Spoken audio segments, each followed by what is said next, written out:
Ahojte, dneska sa vám prihováram z krásneho magického miesta v Thajsku, v severnej časti Thajska. Nachádzam sa v Národnom sloňom parku, kde je 44 sloníkov, tam v pozadí ich možno vidíte. Okrem toho počujete, ako tu spievajú vtáčiky, je tu úplne nádherne. Toto je naozaj raj, oáza pokoja. Majiteľka je jeden úžasný človek a práve preto som sa vám chcela prihovoriť, pretože aj ona je dôkazom toho, že ak má človek cieľ, za ktorým si naozaj ide vytrvácne a má ho stále na očiach, tak je úplne všetko možné. Naozaj všetko. Stačí sa rozhodnúť a ísť si za tým krok za krokom.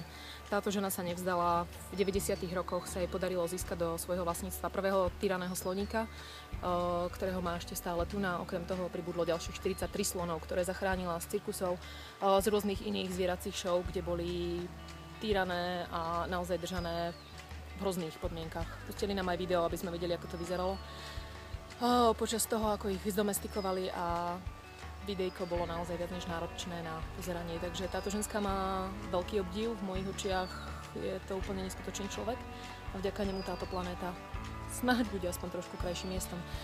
Hlavný message, ktorý som ale chcela odovzdať, je ten: choďte si za svojimi snami.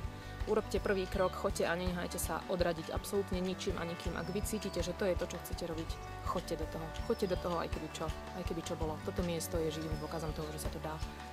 Aj keď to možno nie je vždy jednoduché. Ahojte.